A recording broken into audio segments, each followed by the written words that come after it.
यह चैनल केवल मनोरंजन के लिए है। हम किसी भी तरह के अंधविश्वास को बढ़ावा नहीं। आप देख रहे हैं गौरव हॉरर स्टोरी गौरव के साथ। तो चलिए बढ़ते हैं आज की कहानी की ओर। दोस्तों, यह कहानी एक सच्ची घटना पर आधारित है जो मेरे और मेरे दो दोस्त के साथ घटित हुई थी।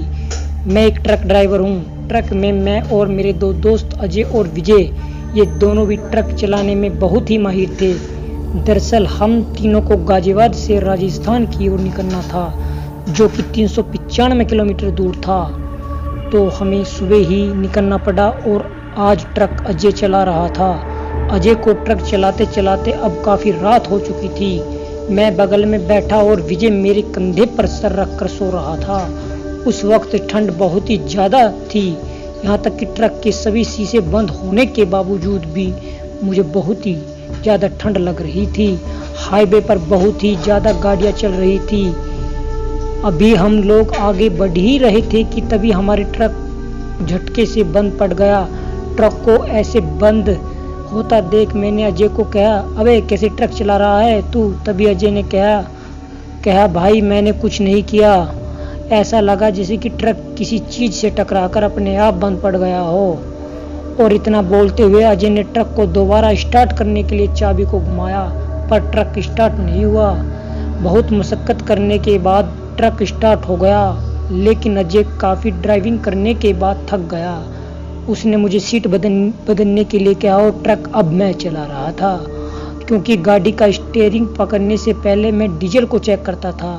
तो मैंने फ्यूल मीटर की तरफ देखा तो मैं देखता ही रह गया, क्योंकि ट्रक में काफ़ी कम डीजल बचा था। पर मैंने अजय से कहा कि यार ये डीजल इतनी जल्दी ख़त्म कैसे हो गया? अभी निकलते वक्त ही तो हमने डीजल भरवाया था फुल। इस पर अजय ने कहा, हाँ वो क्या है ना, हमारा ट्रक का माइलेज ख़राब हो गया है, इसलिए डीजल बहुत ही जल्दी ख़त्म हो गया है। चलो कोई बात नहीं, आगे चलकर भरवा लेंगे पेट्रोल पंप से।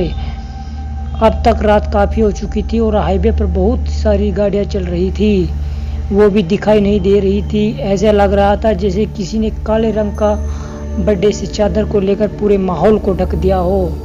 और अब हमें लोग आगे बढ़ ही रहे थे कि तभी मेरी नज़र हाईवे पर एक किनारे लगे बोर्ड पर गई, जिस एक तरफ लिखा था राजस्थान 90 किलोमीटर और दूसरी तरफ लिखा था राजस्थान 30 किलोमीटर दूर। तभी मेरे बगल में बैठे अजय ने मुझसे कहा कि ये जो 30 किलोमीटर वाला रास्ता है वहाँ से ले लेते हैं, वैसे भी ट्रक में डीजल बहुत कम है और हम जल्दी राजस्थान भी पहुँच जाएंगे।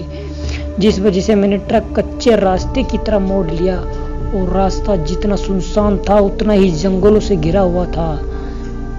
उस रास्ते पर हमारे अलावा दूसरा कोई गाड़ी नज़र नहीं आ रही थी। रास्ते का ऐसा माहौल देखकर अगर कोई भी चीज़ गिर जाए तो उसकी भी आवाज़ पूरे जंगल में गूंज जाए। उस रास्ते पर रोशनी का एकमात्र जरिया ट्रक की हेडलाइट ही थी।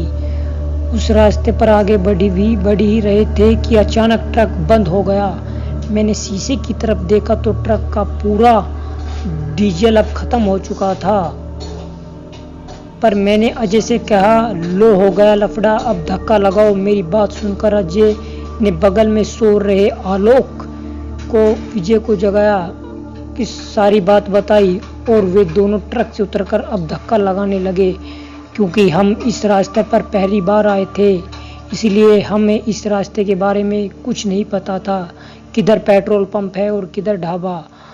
सब कुछ हमारे लिए एकदम नया और अनजान था। अभी हम सब लोग आगे ही बढ़ रहे थे कि तभी मेरी नज़र रोड के बीचों बीच एक पीपल के पेड़ पर गई। उस पेड़ को देखकर मुझे काफ़ी हैरानी हुई, क्योंकि वो एकदम रोड के बीचों बीच खड़ा था। उस पेड़ के नीचे चौपाल बनी हुई थी, वहाँ पर कुछ रखा हुआ था, मगर इतनी दूर से साफ साफ दिखाई नहीं दे रहा था। हॉर्न बजाकर मैं अजय और आलोक को बुलाना चाह रहा था, मगर हॉर्न बजाने के बावजूद भी उनमें से कोई भी सामने नहीं आया। उनको देखने के लिए मैंने ट्रक के शीशे से पीछे देखा, मगर पीछे कोई भी नहीं दिखाई दे रहा था। अगर वे दोनों पीछे ही नहीं हैं तो ट्रक को धक्का कौन मार रहा है?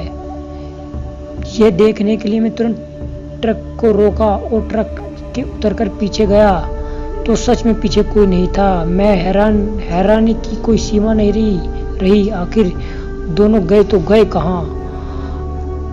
आप मुझे कुछ भी समझ नहीं आ रहा था, सिवाय उन दोनों को फोन करने के अलावा।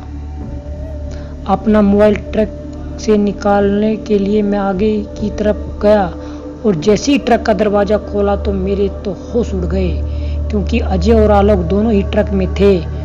उन दोनों को ट्रक में देखकर मैं पूरी तरह से चौंक गया। तभी मैंने खुद को संभालते हुए उनसे पूछा, कहाँ थे तुम लोग? तो अजय बोला, हम लोग तो यहीं पर थे।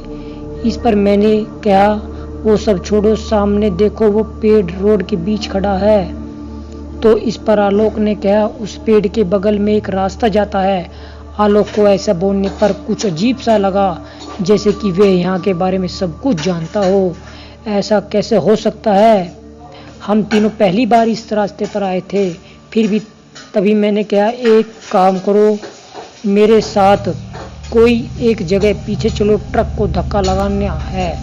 मेरी इस बात पर आलोक तैयार हो गया और हम दोनों पीछे जाकर ट्रक को धक्का लगाने लगे। तो धक्का लगाते अब हम लोग उस पीपल के पेड़ के पास पहुंच चुके थे।